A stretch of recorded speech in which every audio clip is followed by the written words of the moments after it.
Good afternoon, dear ladies and gentlemen.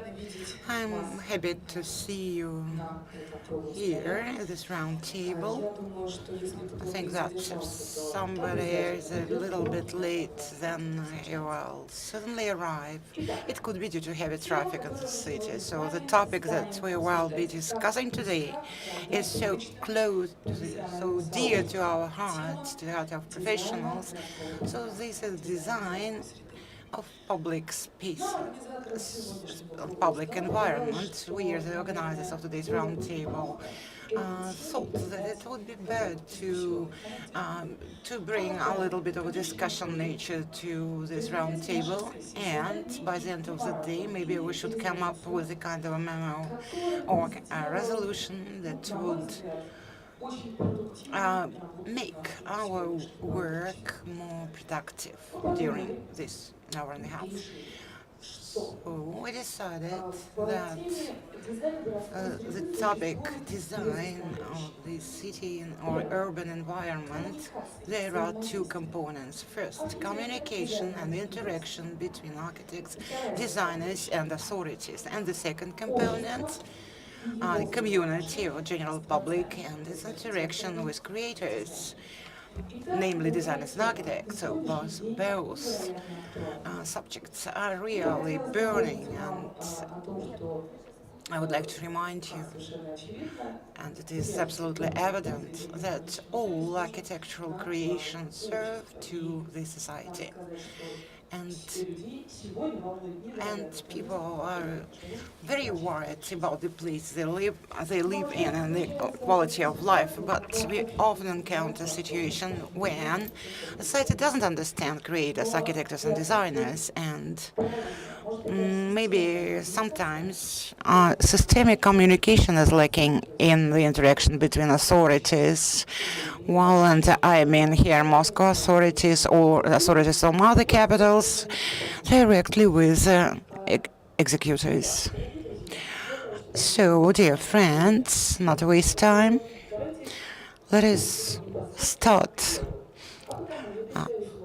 And I invite Dmitry Lykin, the architect and co-owner of the Bauhaus Bureau and a member of the board of directors of the Bureau Strelka, and one of the architects of Moscow, and for instance, participant of the project Strelka. So we are very happy to welcome here the chief architect of Moscow, Sergei Kuznetsov, and I think that and the memo that we will produce by the end of the day, will be passed over directly to you. So, and in the course of the discussion, we'll get familiar with each other much better. So, Dmitry, it's not a presentation. I just want to a little bit clarify the program, and the moderator was the possibility to have a discussion today, and so I'm eager to start it. So I don't think that there are problems in the communication between the professional community and general public, and moreover, I think that the communication is not as neat as that. We need, first of all, the communication with professional community and the client and the customer. For instance, a city administration and between the authority and people, general public. So it is rather difficult to be serious about the situations that we will present to the public, our projects, and to discuss it professionally. Because all the discussion around any project will just reduce the words I like it or I dislike it. So and at most they will just demand to renovate the staircase. So so I think that if we will talk seriously about the current situation of the city order and the professional response to it, and some weak vehicles which authority would use to implement it. I think that it should be a very clear communication between the authority and the general public, because the authority needs to communicate their intentions, and the public will have a chance to give its feedback to this. So from our practice, when we worked over the Krimskaya embankment, and so I think that it was not bad, and but there was some article published in one of the newspapers, why do we need a cherry garden? So the cherry garden is absolutely okay, but why didn't you ask me if I need it or not? Maybe I wanted a vegetable garden under my window. So here, in this context, the architect should think not about how to do it, but what to do. So in here, it is very important to have a special mechanism to propose it to the municipal authorities that would facilitate the communication of their intentions and to discuss with the general public what should be erected in this or that place. And the community, professional community would discuss how to do it. So, but without the public hearings, we won't have Gaudi in our community. So, and at the same time, we won't say this triangle pyramid, the Mitterrand's pyramid in the Louvre in Paris. So I think that such revolutionary projects today should have a real challenge in passing through the public hearings, and because the general public certainly just responds to the appearance of different projects in the countries. Here we have a deputy of the city Duma. He represents the general public, and he was legally elected. So Stepan Orlov, you are welcome. So I hope that first professionals will speak up and then me, but then I would like to say the following. So professionals certainly should decide how to do it, and certainly the community would have its own opinion, and this opinion, this public opinion should be surveyed. But I think that the most important is why. And so this urban environment is an environment of something and for something. So it is for communication, for business, for movement in the space. And unfortunately, we forget about it. And I already mentioned it during one of the commissions of the public chamber, where we discussed walking zones. So we create excellent walking zones. They're architecturally beautiful, visually beautiful. A lot of engineers, artists, and designers worked with them. So, but we cannot see life in it. So life is not enough here. For example, Tverskaya Street, Tverskaya Square, so with the monument to Yuri Dolgoruki. So it's a beautiful walking area. So we don't have cars, there are no parking lots, but what can you see there?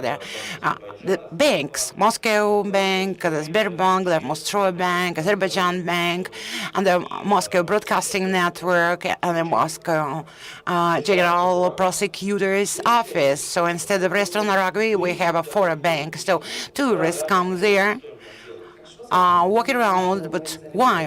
What can they do there, actually? So this is a question also to architects. While planning the urban environment, you should think about the infrastructure for recreation, for business, just for fun. So if it is a walking area or pedestrian area, so we should have there just a store, a restaurant, a museum, or an art gallery, and maybe a theater or a movie theater. So I would like to address Sibilia Jose. There is a question to you. What do you think, as a professional architect, should be an integral part of the walking space, of the pedestrian space in the city, in the urban environment?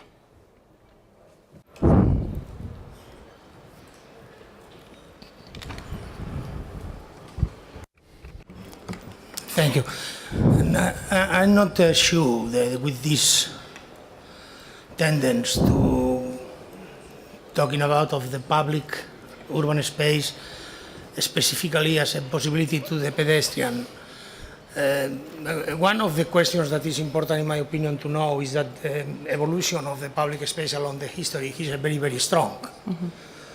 Has been many centuries ago the place to discuss about the philosophy in Athens, and during many centuries has been the big theater of the city.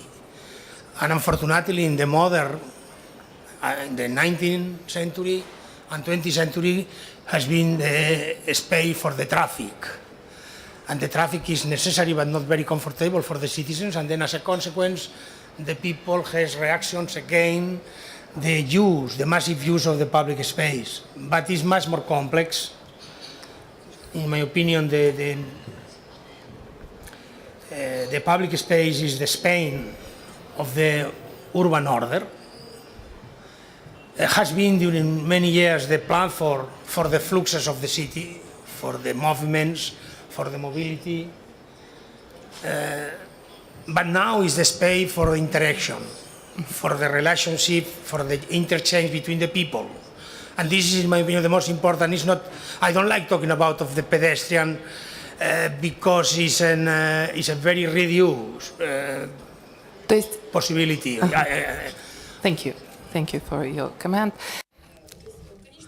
In the final analysis, we get this most important position is that this is the place for people, for the people.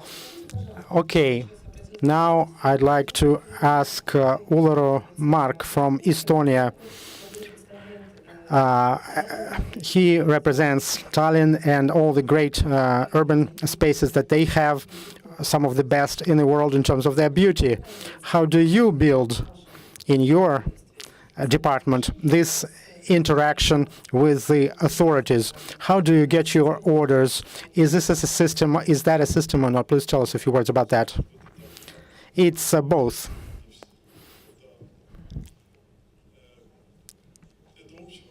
It's a general question. All solutions are important, and it's a decision of the city. The city knows best what it needs, but there is another opinion, there is another side here. It's about moving to the other direction. It's also a very personal issue. It's both social and individual. This interaction between the city and the government, and in the city everyone knows everyone else's need in the best possible way. Probably Moscow has the same approach, and in Tallinn it's a matter of function, whether it's a pedestrian zone or not.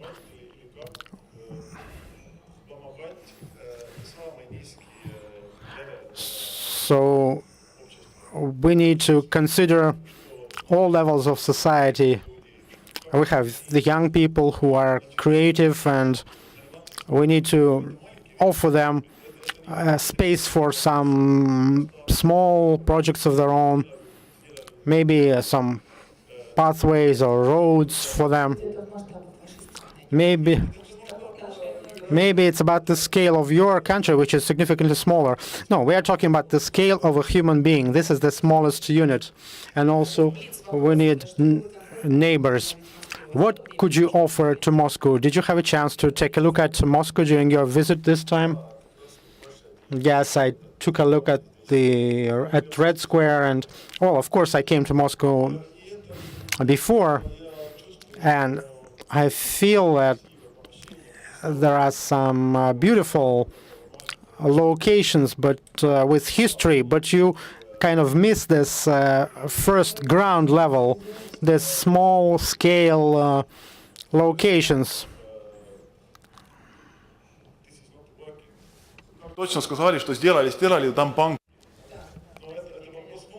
It's a matter of functions, and it's too expensive to be here. The city can subsidize some functions in the city for young people, young creative people to come here. Okay, Sergei Kuznetsov has a response.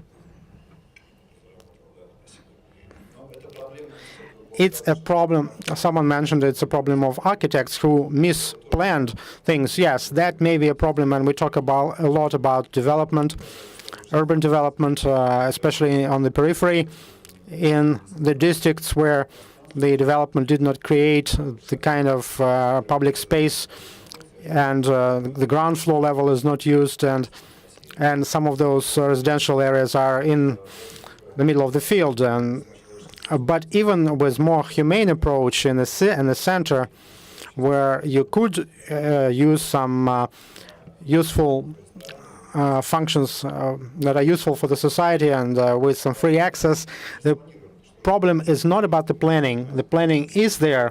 The planning is for sure is how we regulate how the government regulates the functions of these facilities. In many countries, in many cities, they monitor very strictly this street life. And there are cities where banks cannot be in the front row because the front row is for different purposes. In other cities, they do have this approach that when they assign ground floors to specific functions, and there are strict punishments for doing something against that. And of course, you cannot just lease those spaces out to the highest bidder. Banks can pay more than restaurants. Unfortunately, the government at this point cannot always deal with that. It's not only a problem of Moscow. Strict zones should be there. It's not like you subsidize the rent of a certain function, but at least people should understand either your space is empty or you lease it out to restaurants, and you are not allowed to give it away to banks. Of course, banks can pay more, and you mentioned a particular location. Again, is this your proposal? Because what you're talking about, this zoning, does not exist. No, it doesn't. And Jane Jacobs wrote this great book about the life and death of great American towns, and the main idea there was about the environment, not the design. Design is a secondary function in this case. If your environment does not work, if your multifunctional environment doesn't work, then no matter what park you create there, it will not live, or the pedestrian zone. I support Sergei here. We need to work on zones, but at the same time, we could do some regulatory activities in terms of taxation and rent, especially if we talk about spaces that belong to the city. The city should be an active player to create the infrastructure we need in the city environment, like the pedestrian zones and the public spaces. Another topic that I could mention briefly, we have a very complicated procedure for changing the ground floors from residential function to non-residential function. In the city, in the center, we still have apartments on the ground floors. They are not very good as apartments. We have to create regulatory procedures to transfer the ground floor apartments into non-residential function, and use that as we zone them.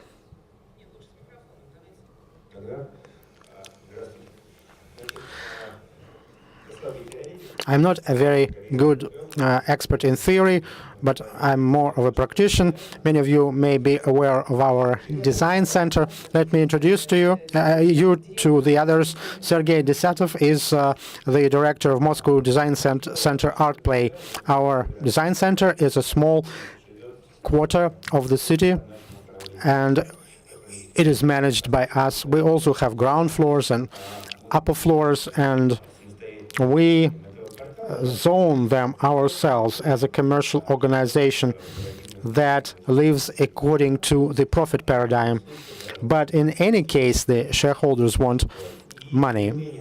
And nevertheless, we are able to follow the zoning logic when our ground floors are occupied by mostly commerce function, public function, exhibition halls or cafeterias and restaurants. And we also have some tenants who are willing to pay more, maybe for the ground floor, but we reject them. And we decide deliberately that we better get less money for the ground floor, but follow the main overall concept, and the overall economy would be better. I understand that the city is a much more complicated structure, but nevertheless, if we do it right, it works better overall and it becomes richer. And of course, any city consists of small things. And now a few things about the design. I think it would be really great to have in our memorandum at the end of this session. Let's write about this opportunity for the public to participate in this design. This is my practical experience when, of course, I deal with some creative audiences, and there are locations that we set aside for people to implement their proposals. These are lively places that could be set aside or assigned for, so to speak, folk creativity. So people are concerned not only with the place where they live, but also the self-realization. And at the plenary session, they discussed that a lot, and this trend in Russia is also getting stronger, this interaction with the society. And now I'd like to give the floor to the urban expert and designer from the Great Britain, Mr. Aidan Porter. What is your opinion on that? How do architects interact with the authorities in the UK, and what could you offer to Moscow? And that I asked you a lot of questions. Speaking personally, when we did Stanislavski for 5 years, I used to travel from Taganskaya to Stanislavski, where we created 4.5 hectares of public open space. And every time I used to cross, you've probably all done it, cross that river of traffic to get from the tubes to the metro station to Stanislavski, and I could never understand why all the effort we were making on this little piece of the city wasn't connected with the neighborhood. And in comparison with the UK, you often find that private clients are taxed. They are required to give a contribution to fund studies that look at the impact of their work on the adjacent neighborhood.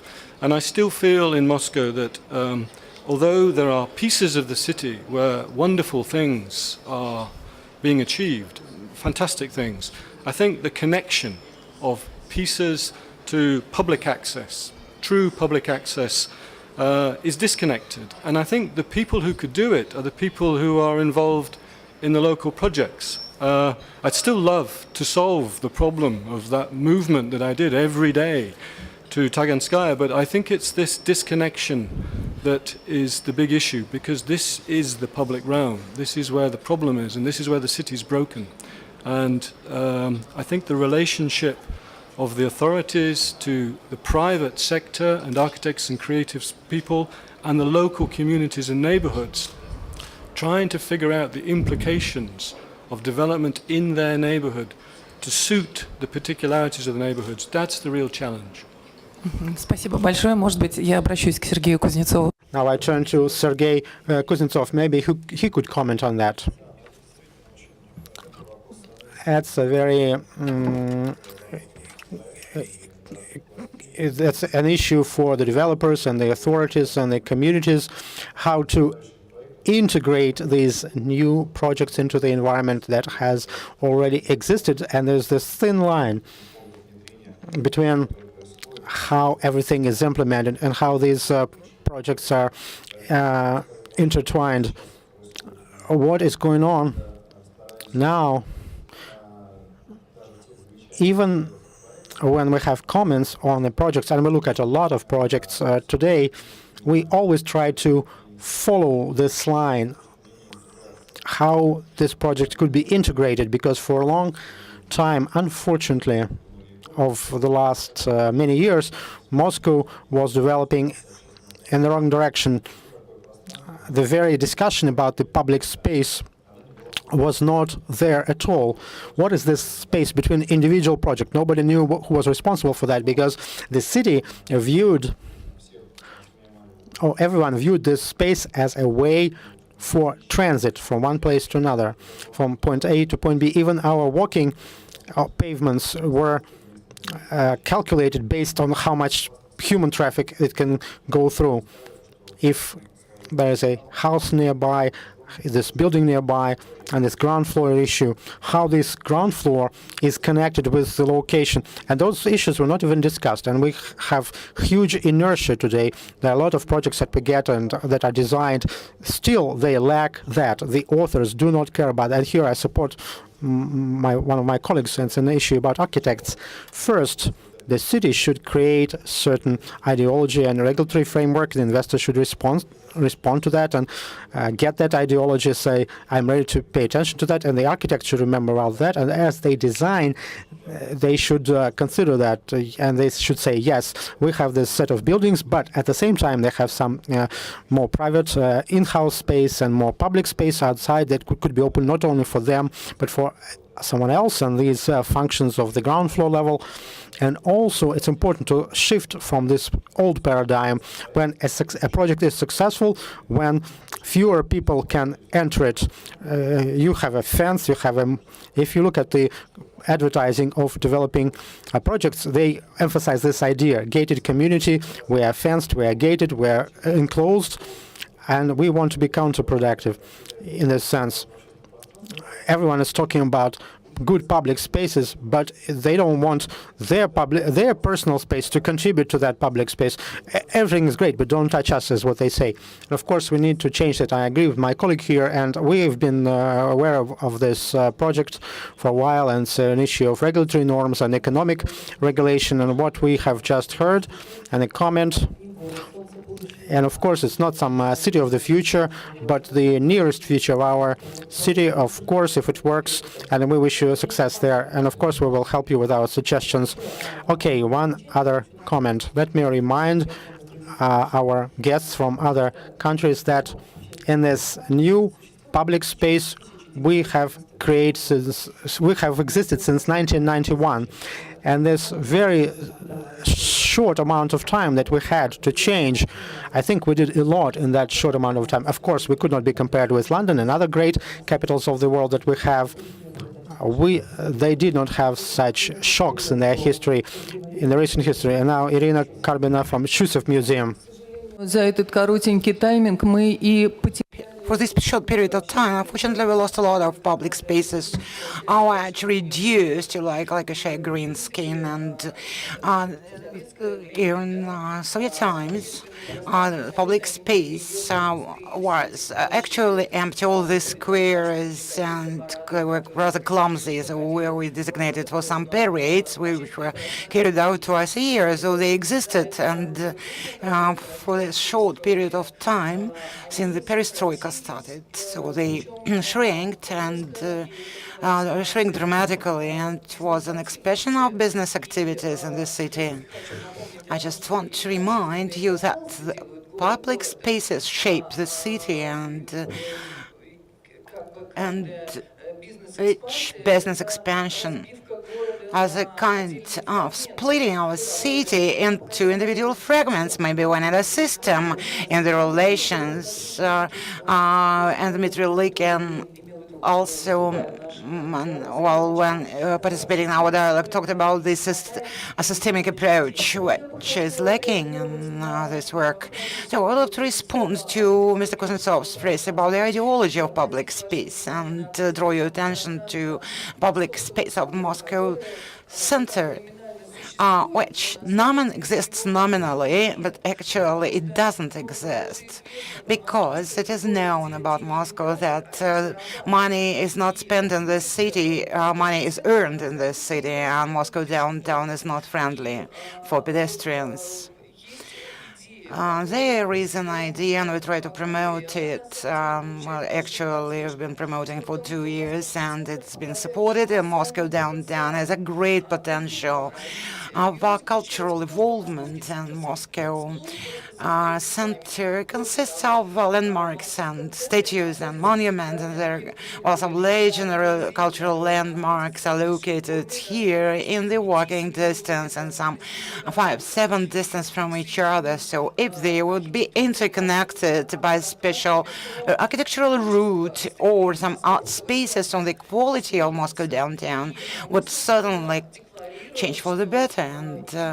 And we declare that the Moscow downtown has all prerequisites to shape a kind of a museum cluster, a unique space which exists in all cultural capitals of the world and which attract a lot of tourists from around the globe, and which are real, pride of which country. So there is a plan to increase the tourist flow multiply, but why? How can we do it? I think that this museum cluster that could be set up Moscow downtown would certainly facilitate the attainment of these targets. So one of the key activities of the Moscow government is actually the communication with the population and the public awareness of a lot of initiatives. There is now a new vector because it's a kind of a crowdsourcing, and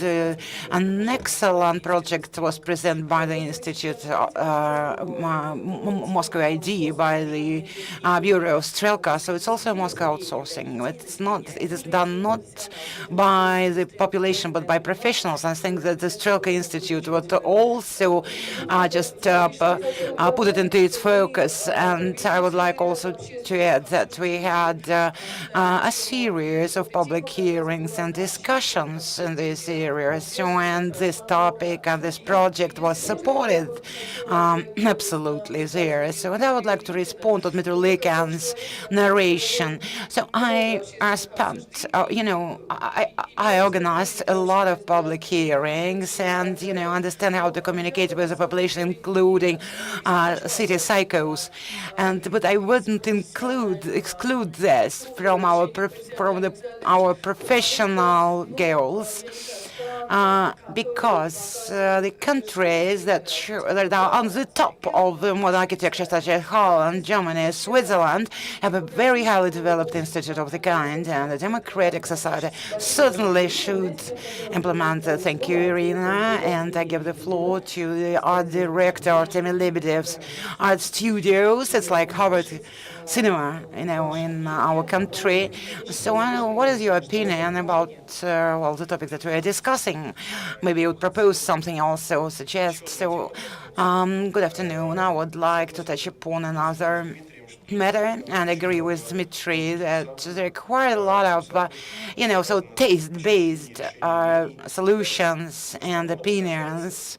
But first of all, it got some unique spaces, and they are unique, and it's difficult to assess them. But there are certainly some things which are easy to assess, but not just in the terms of I like it or I dislike it, but on the basis of very pragmatic solutions. And I'm talking about just some model solutions, such as urns and benches, advertisements, some slogans.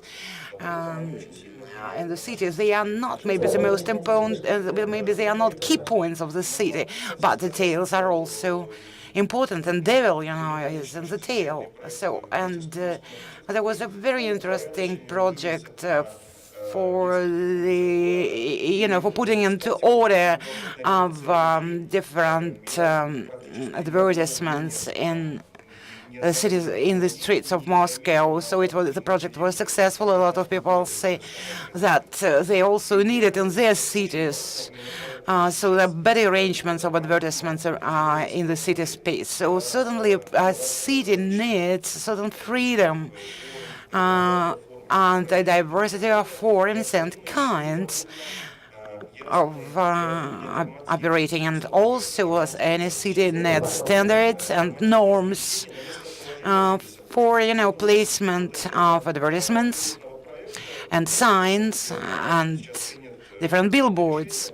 So now a decision has been made on the adoption of the rules and norms for the overall city, because it is impossible to hang, some huge light boxes on historical buildings, or just should they place only just some separate letters. And so certainly announcements also should be just of a certain size. Now, some litter bins are very narrow in Moscow, and if it is a courtyard, then this, litter box or litter bin could be very small. But it is a big street, then it should be larger, and it should be made in a more convenient way for instance, physically challenged people. So certainly we need universal rules for all these. Thank you very much. Well, time's flying. Okay, don't forget about that. So, this details, benches. If we talk about houses, we can say that there are quite a lot of good houses in Estonia, but 100% they were built based on the bid results. And those cities who are larger than Estonian cities, so everything should be done only based on architectural competition or a bid, so they should be creative. Well, to this end, I would like to address Mr. Jose Sibilio, so our famous pronounced architect, so known all over the world, who produced a lot of magnificent projects. So what do you think, starting from your personal experience of relations with authorities, what do you think we need to have in Moscow? What kind of a system to establish and to facilitate this communication and relation?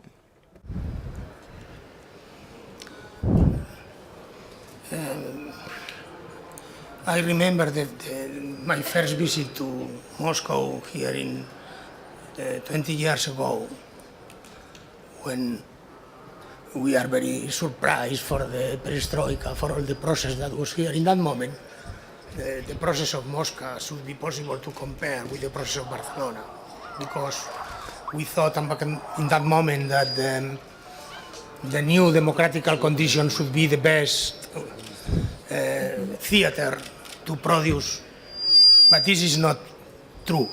The main question to produce public space is understand that the public space is the consequence of the complexity, of the urban complexity. And in this sense, the urban complexity is a very difficult the question. The public space is not spontaneous, it's not natural, it's absolutely artificial. It's only possible if some people decide, and especially the authorities, decide produce public space. It's not true that was the consequence of the participation. The participation is another question. In Barcelona, after the death of Franco, when we open in the new democratical period, all the cities of the country has decided to change the master plan of the city. And the unique city, Barcelona, with myself as director of the chief architect, we decide only working in the new process for produce public space. And we are produce 145 plazas, gardens and streets in only 7 years. And this is the consequence, and this is the miracle that the people see and talk about what happened in Barcelona during this period. In this sense, Moscow is a very difficult city. It's a very high density, fantastic, I absolutely agree. It's a city that should be growth, absolutely, because between London and Shanghai not exist nothing in the scale that the globalization needs, and this is very clear, not only for the Russian people, very clear for us. But the growth of the city should be not possible with the harmonical possibilities of the new public spaces. And in this sense, I repeat, the public space is not nothing against the traffic. The public space is not possible without the traffic, because the public space is the platform for the economy of the city. Immediately we should be thinking that the public space is the platform for the interaction, social and cultural interactions, but this is not, again, this is absolutely complementary. And then this is the The name of that is complexity. And the most important question for me is not in the case of Moscow. You know, the people that is not architect, when talk about, or when discuss about Venice, in the mind is San Marcos, or St. Peter in Rome, or your Piazza Rosa here in Moscow, or the Ramblas in Barcelona. What is the public space that you are produced in the last 20 years in the city? This is your question, not the traffic. Obviously, you should be respond to the problem of the traffic. But it's very easy, this question, by the way. Да, я, конечно, не архитектор и не дизайнер, но мне кажется, что для того, чтобы... I'm not an architect or designer, but I think that to address some issues, we need also just to limit the traffic in the city. So we should certainly undertake, just this issue as well and try to find a solution for that. Yes, but traffic troubles, actually, and challenges do not interfere with the development of public space in the city. We somehow just just switch from one side to another. Some people think that a car is an enemy of humanity and one need to minimize traffic so it would be better for public spaces. But it's not like this, because the most successful streets are, for instance, Champs-Élysées in Paris, they also have traffic on them, but it is maybe one of the best public spaces of the world. So it doesn't interfere with the environment. So we also mentioned functionality, for instance, of the Red Square, which was mentioned today. So when we had the Zariadi project, so we tried to set the traffic passing through Red Square, people who pass through passing through the department store GUM, but not through the Red Square when they walk to the embankment. Well, so it certainly influences on the intensity of human traffic. So this concept that we apply now is not contradictory. We shouldn't always make a choice, so traffic or a public space. Do you agree with that? Okay, Dmitry. So I'm eager to add that from all the discussions and communications made now, so a certain issue has shaped what is success of public space. So, and you're absolutely right. This criterion for that is life, is city life, and people who live there. So people do not walk through the Red Square; they walk through the department store, which is nearby. So it's through the place which is full of life. So we listen to our very emotional communication from our Spanish colleague. It was very important for us because it contains a very important task for us, how to shape a criterion for the success, for the successful story here, and who would order them, who would be the customer here. So only not long ago we've launched just actual and trustworthy bid mechanism. So that and the work that has been done by Sergei Kuznetsov as the chief architect in the area of bids and competitions is the best that could be done here. So the clarity of all the procedures is very important, and the city should be part of that. So what was the subject of this competition, of this bid? So this is an object. It is the emptiness, urban emptiness.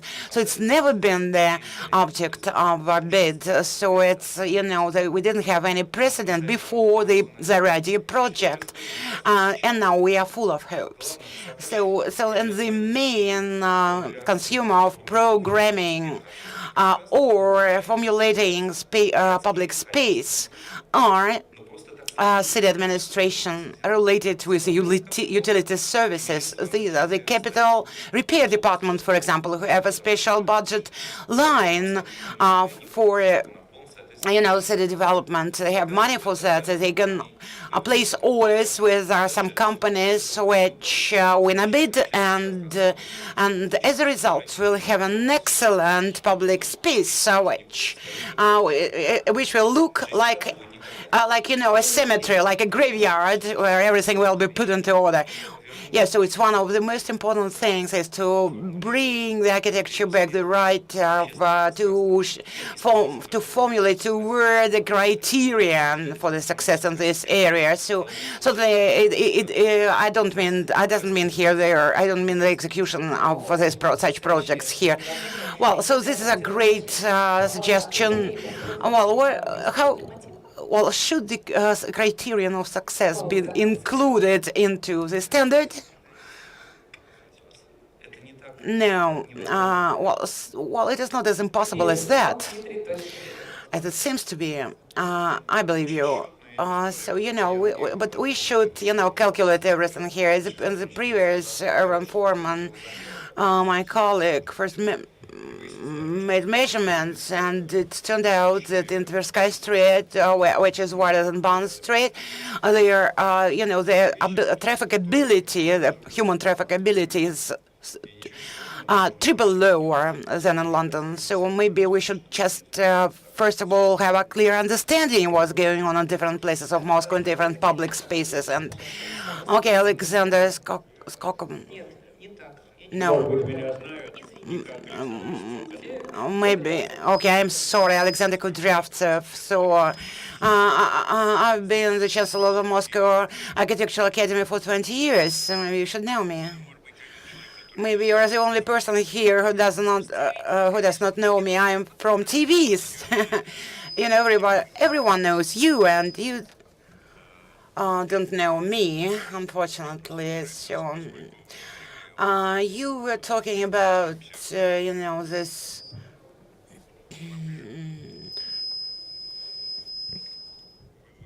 You were talking about shrinking time, and I was afraid that there won't be time for me to speak, and I have a lot to say. So I also discussed this at the Council for Public Spaces, which was set up at the Moscow administration, that is headed by Sergei Sobyanin, the mayor of Moscow, and he develops the ideology for what's going on in the city, and we see here a drastically changing both situation as regards their perception of the public space which existed in Soviet times and at Lushkov's time, and the unbelievable events take place in Большая Dmitrovka. So, by the way, where Stanislavski is located, and in Crimsky embankment, and so space and its quality are changing, but we still the work actually with the public space is the same like in the Soviet times, because it belongs to the society, to the community, and this means it belongs to nobody. So, and here we can see quite challenging future of these spaces. We can see in the street, beautiful litter boxes and benches, but it is slowly switching over into a graveyard, actually. It's because it doesn't belong to nobody. It's nobody's property, and municipal authorities do not have enough, force to control the situation, to supervise it. So a lot of funds are spent on this.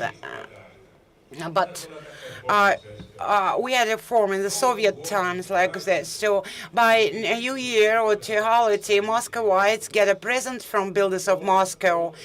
Different buildings are enumerated on TV or on the radio. So so you feel just as this is a gift, and you clearly understand that this doesn't belong to you, that it's nobody's. So maybe you have some specific suggestions or proposals reporting what you are saying about, but I'm skipping a lot of very interesting trends. You cannot have nobody's land. If even the municipal land should be owned by someone, not just controlled, but owned by someone. The first pedestrian zones were created by the communities of shop owners. They each had their own plot of land, and that they had special shampoo for their own land, but they created those pedestrian zones. You have to understand, and you have to put this down or include that into the technical terms of reference that we issue to architects. Here we talk about safety, comfort, involvement. The architect does not have to talk to residents personally. This is your function. You are more reactive as you get these impulses from the public. Sometimes you may try to somehow influence the decision that is too much of an avant-garde and may not be accepted by the public with low cultural level. It's vandalism, and safety is number one. Number two is comfort, for people to always feel comfortable, like everything is next to them. Involvement, and you need to feel that you are part of that. Even now, you can enter the next arch here or the next yard and take and try to clean it if somebody threw a cigarette stub on the ground. But winter is another important point. We actually have only 3 months that looks like something similar to Barcelona. 3 months of Barcelona, and we need to remember our white winter that we have. We need to compensate the absence of heat or other tricks on behalf of architects, and perhaps something that we could do. Thank you. If this is reflected, then we can run contests and we can get a lot of different proposals. Of course, Aidan, you wanted to. I think that the car is the demon, but I do think it's a fundamental issue, and I really do think that it would be worth having a festival of the streets in Moscow. A day, one day, when certain fundamental streets are pedestrianized and they are recolonized by the people in order to promote connections. It happens in lots of other cities, and perhaps it happens in Moscow in part, but I think we've got to break the habit of a lifetime and actually force a new way of looking at pedestrian connections in public realm. And it would be fun. And I think this fun element is the idea of just walking without worrying about being murdered, walking over Tverskaya would be a fantastic thing. Это хорошая идея. Да, хорошая идея, потому что не должно быть все время. It's a great idea. And it's not only about work. Festival is about fun, you're right. Mr. Bokov, President of Russian Architects Union. Let's define the place of this topic in the hierarchy today's city of problems today's city faces. We have a problem of residents, utilities, environment, transport. The weight of what we are discussing right now is maybe 3 to 5% in the overall amount of problems. This low weight reflects the reaction of the public, of the general population, and the prospects for that. By and large, this is the result of the culture, if you wish, the culture of the city in which we live. Russia never had the urban law, no Campo Square, not even the kind of spaces like in Tallinn, where they had their own municipality in Ganza law with all the consequences. And we had the opposite feeling of the city, of the space, this national idea of space which is deeply rooted in us, and all our public entrances and yards and basements that are dirty. This is part of this feeling of anything that is beyond your own flat is nobody's land. It's almost an alien land, hostile land. People cannot agree with one another. They cannot form civilian unions. This is our national feature, which is directly reflected in the looks of our cities. What shall be done? Let me tell you what shall be done. There was the city of New York in 1960s, before the New York before Kennedy. This was a terrible place after one boom, and when after the flux of money, we had the opposite situation. The whites left, the middle class left the center, and the center was a nightmare. And they created that gentrification program with a lot of money in that. They developed standards, they developed laws, and every developer had to make that kind of contribution. And this was written in the law. And finally, they got all those excellent sculptures and paved squares near the high-rise buildings, and they began to form the modern environment, and we got flows of people, and the city became more open and humane. And its influx and outflux of interest all the time, inflow and outflow of interest, and at some point, people prefer their own kitchens and their own apartments and flats. And in the history of Moscow, even, we can recall periods when streets and parks were very popular, where life was actually there, where movies were shot there, when main events were happening there, and the opposite periods. Let me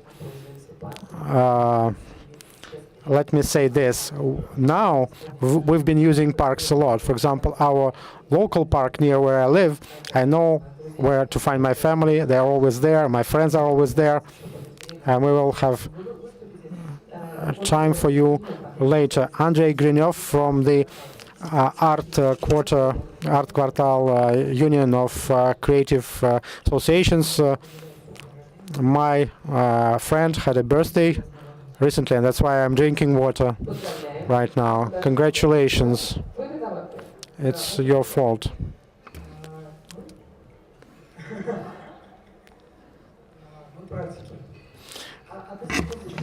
We are practitioners. Two people have to leave. Aiden Porter and Mr. Kagarov, they have to leave. Thank you for your participation. I hope it was interesting and your contribution was significant. History will remember you. Thank you. The history of architecture and urbanism, for sure. I think they went to continue their birthday celebration. Okay, we are the practitioners. We work in Moscow. We came up with this concept of development and Art Quartal project. We won the contest for Zaryadye Park, and Sergei had to deal with a lot of difficulties about that competition. And hopefully there will be a real park, a real public space there. Besides that, there are smaller projects and beautification of places, even in the city. And sometimes we have to do that without permits. It's impossible to get a permit in our lifetime, even with the new mayor, unfortunately. And I agree here with almost all participants in the discussion, but I have a question to Jose. Who paid for your public places, for the public places that were made during the time of your work, or when you led the city? Who paid for all those public spaces? Because our question is the same. Jose, could you take...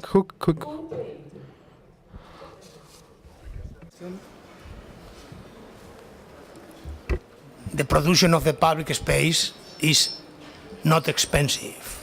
First question. Second question. В период кризиса точно она. Especially during the crisis. Careful, because Barcelona was not a very rich city, and then we are produced many public space. But some journalists ask me many times the experience of Barcelona we can translate to the case of Moscow, and then I immediately answer no, because all the city is different and need specific policies. But in one question it should be possibly the same. I have in my mind one urbanistic equation.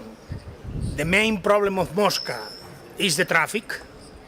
To resolve the traffic is necessary resolve the problem of the parking. No, I answer now. Ну, понимаете, деньги в данном случае первичнее. And to resolve the problem of the parking is necessary the confluence between the public and private investments and the production of the new infrastructures and new parking for improve the traffic is the best way to improve the public space too. And then the case of Barcelona is we improve the traffic and we improve the public space with the same investment and with the same project. Хорошо. Хосе, кстати, в конце нашей встречи мы пока... At the end of our meeting, we will show your presentation. I will give you the floor later. You will get it later. Do you have anything? Can you add anything? I have just started. We studied the public spaces for 2 years from the point of view of economics as well. In New York, the situation was unique. The developers have to pay 2% of the cost for the public spaces and another 1% for the art works or something. In Berlin, a similar story. Unfortunately, we cannot introduce such a law here in Russia. Why cannot be pushed?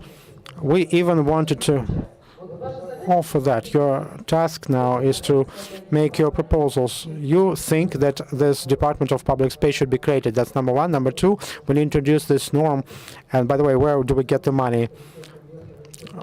Whether the developers or the investors, if they want to build something and they want to make money, we can make them pay some percentage, but not to a particular person, to a particular budget, but to a specific square or a specific street or a specific sculpture. That's I'm going to put it down, and not to Mr. Birikov. And there's another story there. This should be done on all levels. Well, for sure. And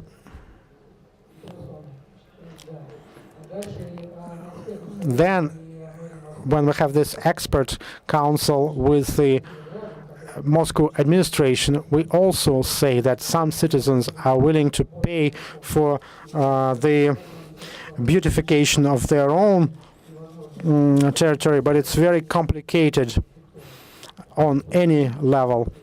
It's instead of getting permits from all these municipality structures, it's easier to just walk outside and do it and forget. And charity or donation is another topic. This is how many American parks survive. It's a system. It's introduced not only on the level of how it's all related to taxation and so on. And of course, all these proposals should be implemented somehow. You are not very talkative. I am quite talkative.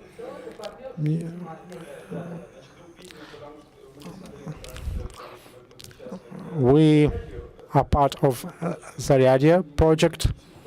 We learned a lot, but here's my proposal. We have some successful examples of how public spaces function in the West or abroad. These examples were imported into other countries. For example, the case of New York, we got consultation by the director of their Central Park, Douglas Dunsky, and they have a very clear model. 85% of their finances comes through charity. Clear model of management. They have trustees council, supervision council, and so on. There are clear rules there and so on. And this is important. Besides the design, we should understand how to manage them when they are built and how to run them, how we get car traffic through them, how people are going to walk through, who is going to mow the lawn, or the Heinlein model, when the group of citizens decided to preserve this unique railroad and make a park there. It was really supported by the citizens of New York themselves, and in the course of a number of years they created a structure. They had this unique contest with Scafidio Renfro, one our partners with Zaryadia. We need to take those obvious great examples, strong examples, and try to use them as much as we can. If it could work, that would be great. Let me tell you technically how we come up with this written memo. After we leave this place, my colleagues will take a look at the video material that we have recorded. Anything that you have proposed will be systematized and passed on to the mayor's office, to Sergei Kuznetsov. And would you mind if we give this memorandum to you next week? No. And in your opinion, is there any chance that some percentage of what was mentioned here will actually be implemented?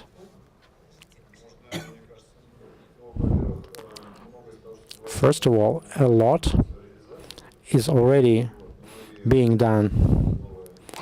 If we see anything new that we can do, for sure, we are quite open right now, and Mr. Sobyanin is quite open about it. And in conclusion, we are going to have two small presentations. One is by Mr. Kuznetsov, and another one is by Jose Asabilio. But before that, I want to give the floor to the curator of half a minute, to Mr. Yablonsky, representing the Agency for Strategic Initiatives. I am a little bit confused.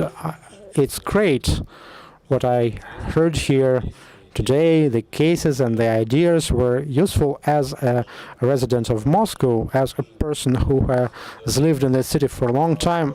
Here's my question. What we will get? We don't have this many representatives of authorities, Sergei and Stepan. Some things are very clear. What we said in the beginning about the ground floors, it's an issue of inter-ministerial interaction. In the government of Moscow, you could come up with some subsidies or the small business subsidies to create small social businesses on the ground floors. We need to adjust this coordination through some working group. That's quite clear. And what Dmitry said about the regulations and the interaction of the architects in the city, how to come up with a clear process of how professionals could create those frameworks and not just give it to utility companies and so on. We could hope that this would be implemented. But the other things, all these great ideas and approaches, I want to ask Sergei a question. How is that will be done? As a resident of Moscow, I want to know that. When and how will I be able to assess that? Zaryadia contest was great. The winning project is great, but I did not understand what will happen there. This is a PR thing. It's a problem of communication. I don't understand what will be there. I lived here for 40 years. Somebody decided that for me, that this is what you should have in the city. Or tomorrow, someone else will decide that pedestrian zones, why there? How could residents of Moscow participate in that? Of course, not taking the function away from the professionals, but how is the city going to be making those decisions? What is going to happen in the future? Some kind of plan for the next couple of years. It's not about the absence of plans. It's about absence of communication. How we communicate things to people. We sometimes learn things from internet and no other sources of information. Of course, you said that you cannot always explain things to people. There is a cultural gap, and let's not forget about that. But we need to come up with some educational programs, not direct education, but enlightening them, educating them in a cultural sense. And this is also another question. Stepan, I promised you 30 seconds. I have some information for you. in the next couple of days, maybe a week, Mayor of Moscow will initiate the beautification law or redevelopment law, and there we are going to describe all these rules for facade repair and external lighting and all the signs and advertisements. This is an interesting new law. A lot of people worked on that, experts and so on. I invite all of you who sit here today to this discussion at the Moscow Parliament. So they are going to discuss all this, and we hope this legislation will help us create a new environment. Half a minute, remember? So some time ago, we had a person who was a municipal architect that disappeared from our practice. So what we are talking about, so it's just direct objective of the work of a municipal architect. So each city should have such structure that would comprise people who love this city, who live here, you know very well each square meter of it. So and their good relationship are established in this case was between them and the residents, community and authorities. So I remember all this phrase, so something like that. So we remember the past, we are building the present, and we manage the future. So what we are doing today is our view into a far future. So we are planning not today, we are planning tomorrow. And so Sergei, so you promised to make a short presentation. We are ready to listen to you. How to work with a computer.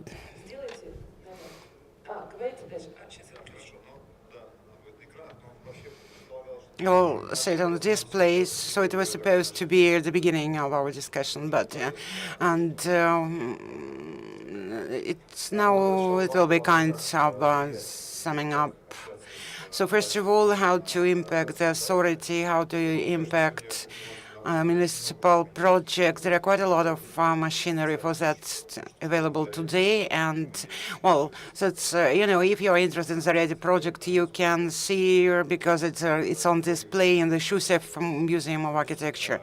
And today, as regards some active projects, we've got a lot of discussions, roundtable talks, so you can make presentations, suggest something, and the results are public and so in the town hall, where you can participate in the discussion on our important municipal projects. We also have a system of, you know, for an access for our residents in the internet, and so when we started to talk about the competition regarding the Triumphal Square project, so now it is these issues will be discussed next week in the town hall, and so it is impossible to say that well, the community and the city administration have lead different lives. So certainly we have a lot of midpoints. So now kind of sum up of what we've done. So the topic, a city which is a garden or a garden within the city. So it certainly depends on the environment. So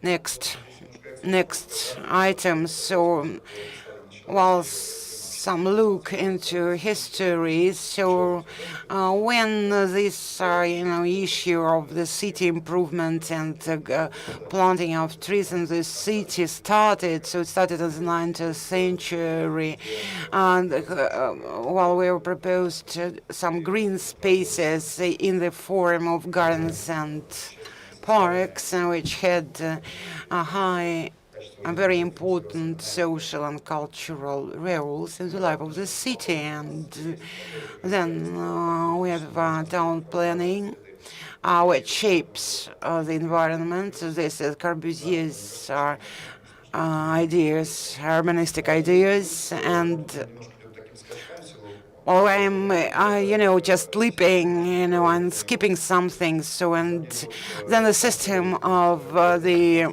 micro-quarter or micro-residential areas planning.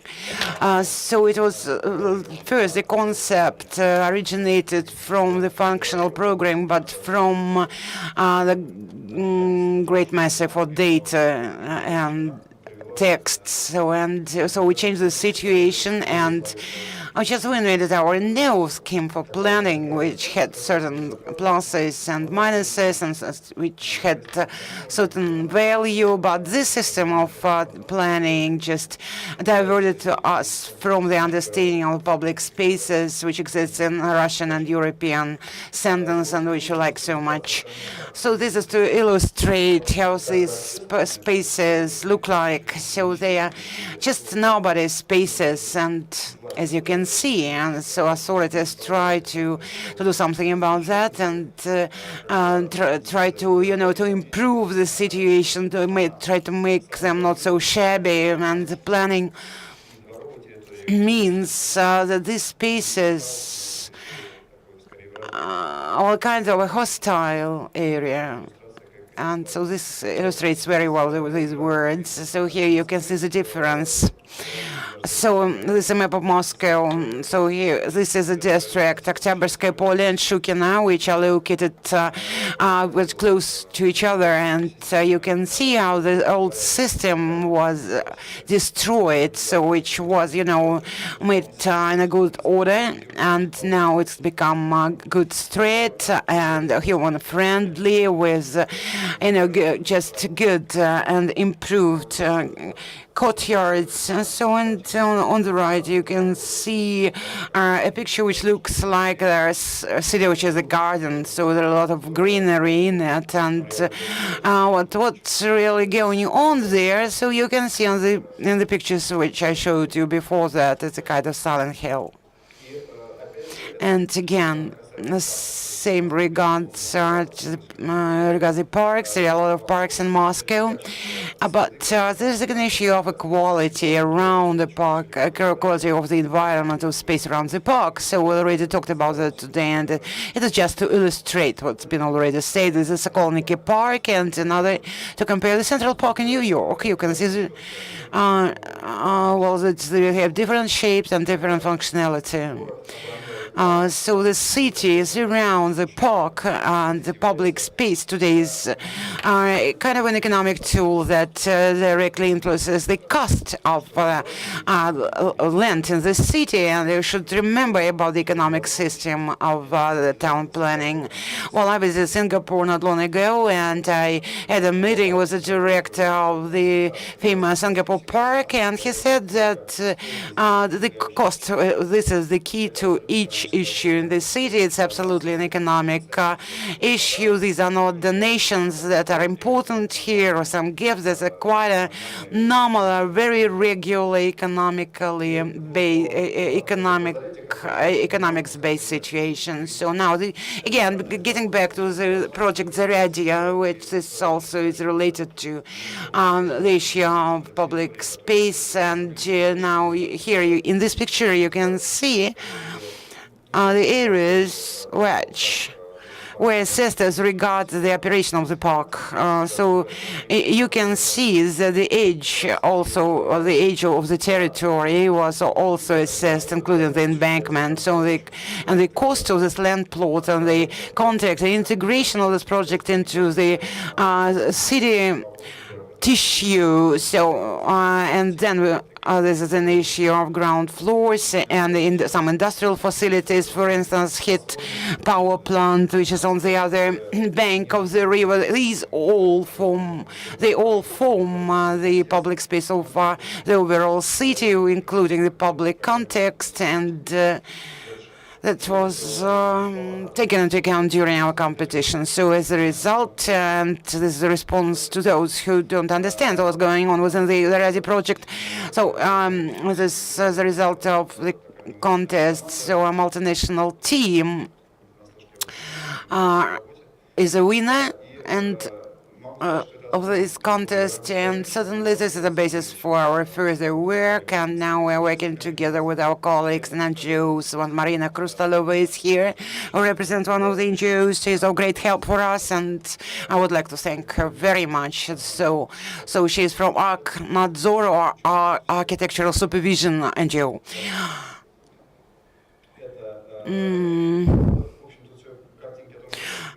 These pictures about, for instance, different climatic conditions. So if you need the data on specific projects, then maybe you should better visit the exhibition at the Shushev Museum. So you can see different views of the park, different zones, different functions, and couple of words about the competition policy or the bidding policy. I think this is one of the most important drivers of the architecture evolvement here, of reducing interest to different just facilities, including a public space. So, and here in Moscow, we have this, and this competition as kind of a discussion hub is also a very important tool to involve the general public and professional community in this activity. Thank you very much, Sergei.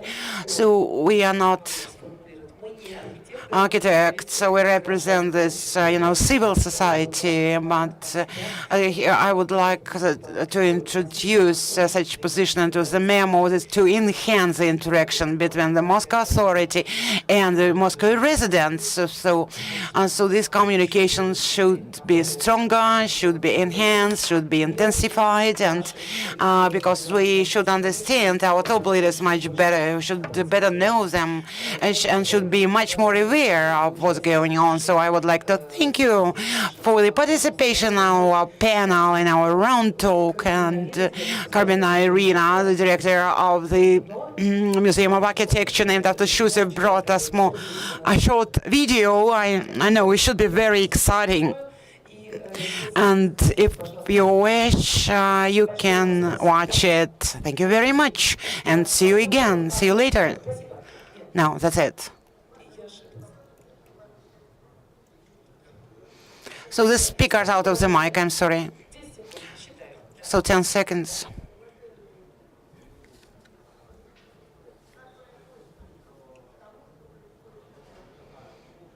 It's out of the mic.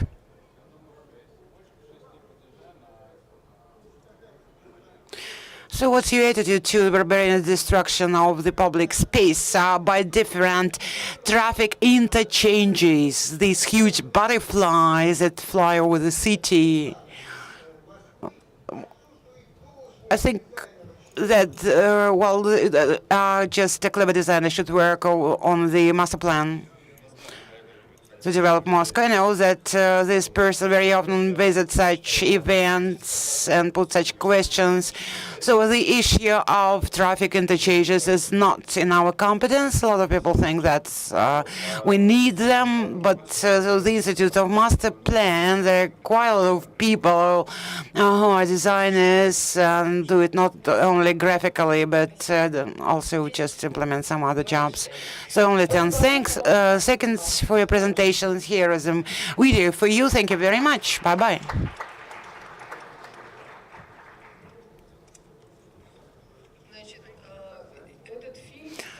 So this video is about the museum cluster near the Kremlin Wall. And so we had a competition. It was a charity competition. So participants were young architects who are not indifferent to what's occurring in the city. So we find ourselves in the center of Moscow, and three pillars there: the Shushev Architectural Museum, legendary Pushkin Fine Arts Museum. In the future, it will become a kind of a museum block or a quarter, and the cluster of Kremlin museums. So which all these three pillars of our culture in a walking distance between each other. So this area now is dedicated to the business activity and the traffic. Here, this is the Lenin's Library or Russian State Library nowadays. So if we interconnect them, so you should important to remember that this is the old city, and it is kind of an architectural museum in the open air, and so these landmarks should be somehow interconnected as a museum cluster in the shape, and so we have everything is available for that. We just win it here well, and so the heart of it should become the open block, and here we can see what's going on in block 37, where the architectural museum is located, and we can see that its potential is not used so far. And but if we look into the basement of the Krestovo-Svizhensky Monastery, and so we can build some light pavilion to demonstrate the luxury model of the big Kremlin palace, which hasn't been built. So, or to Pritchard's house, which is ruined, it has been ruined, actually demolished, and it will become an block which should be open for everyone who are interested in it, with a great cultural potential. This project has been developed by one of the best architectural teams of Russia, Meganam, and so the basis for this was a workshop which we held with young architects, and the competition supported by the Committee for Architecture and the chief architect presiding there. Thank you very much.